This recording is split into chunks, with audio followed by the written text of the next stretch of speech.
Every year, we throw the biggest gingerbread house party with lots of friends, and it's so much fun. So today I thought, why not show you how to do your own? You'll need lots of lollies because each team needs a box full with plenty of spare to eat. I try to give everyone an equal amount of everything to start, so it's a fair competition. They can swap with each other if they want. For the gingerbread itself, you can of course buy kits at the shops. That's a quick, easy option, but I suggest buy one and taste it first because sometimes the lollies taste... Oh, that's so bad. The gingerbread itself is quite thin and the house is fairly small, and the icing is the wrong consistency, which makes it hard to decorate the gingerbread house. The icing just seems to glob off, and this doesn't even have the weight of lollies in it, it's just the icing. Ugh, it's not supposed to look like that. And as for how it tastes... Strange. It's the texture of gingerbread, but doesn't have any of the nice spices, which I guess are the expensive bit. If you do have the budget, you could find a local bakery and buy the gingerbread from them. I definitely prefer that one. I think that's what a lot of people would think gingerbread is. I suspect that it's not a homemade one though. It still has a bit of a mass-produced taste to it.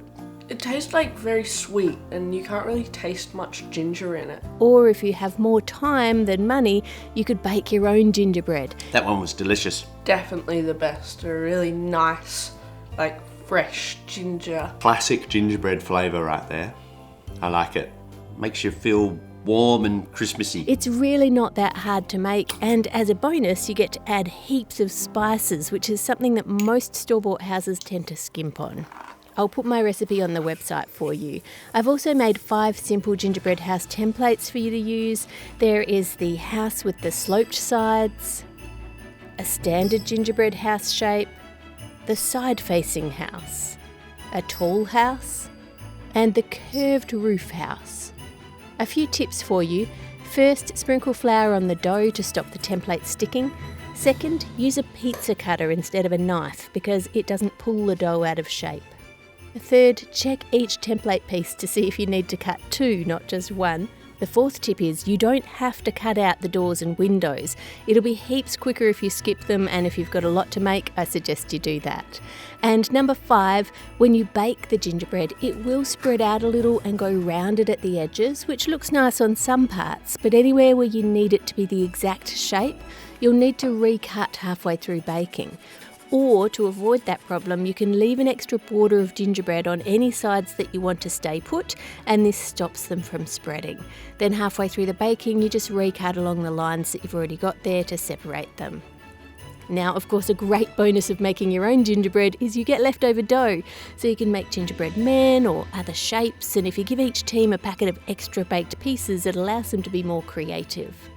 You want to leave making the icing until the day of the party so that it's nice and fresh, and this recipe is on the website, but just look at how thick that is. That's what you want, so it holds everything in place, and if you pipe some details, they stay put.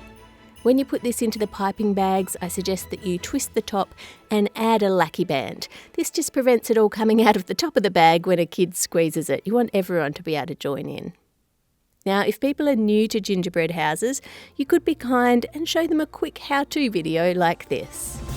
To assemble your house, lay the pieces out flat. Shift the end ones outwards, just a little, like that. Pipe the icing smooth and slow. It's the base where the walls will go. Add icing to the edges of the front and back wall. Then join 2 together and don't let them fall. Then add the next 2, straighten the joins and tidy the glue. Place ribbon across the top of your frame. This will keep things steady. Well, that's the aim. Pipe frosting along where the roof will sit, but skip the ribbon, don't frost over it. Place the roof pieces on and tie them up tight. This keeps them secure and holds them just right. Go wild with your frosting, your candies, your flair. Decorate it with love and holiday care. After 15 minutes, the icing will stick and you can snip off the ribbon. It's an easy trick. Or you can just let them try and figure it out on their own, in which case there might be some collapses. but I'm getting ahead of myself. Each team will need a cake board to build on, the gingerbread house pieces, lollies, icing, and a packet of extra gingerbread pieces for building. Add in families and let the competition begin.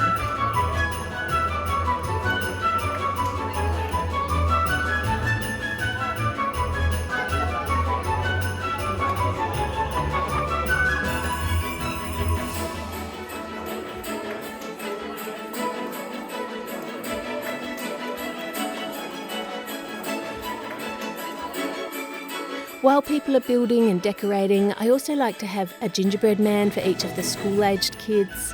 Check out those piping skills, he's really good at this. And I love having games where the teams can win extra things that they can use to decorate their house. They're always lots of fun.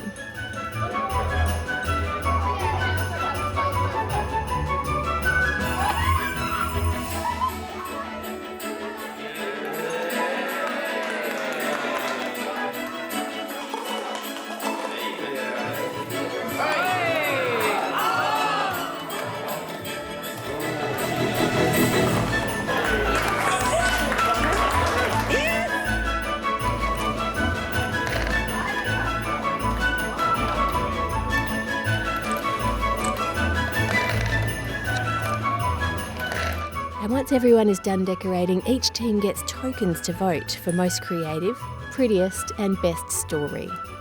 You just put the tokens into the little box in front of the house that you want to vote for.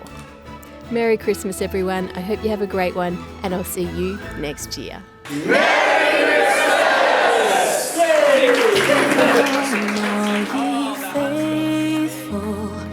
Joyful and triumphant, oh come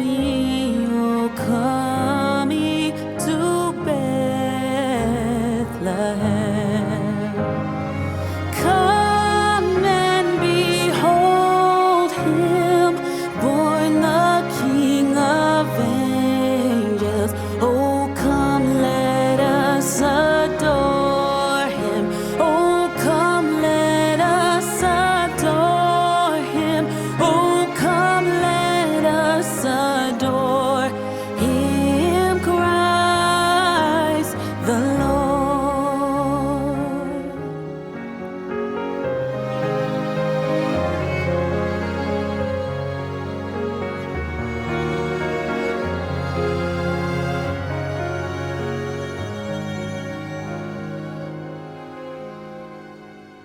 Sing choirs of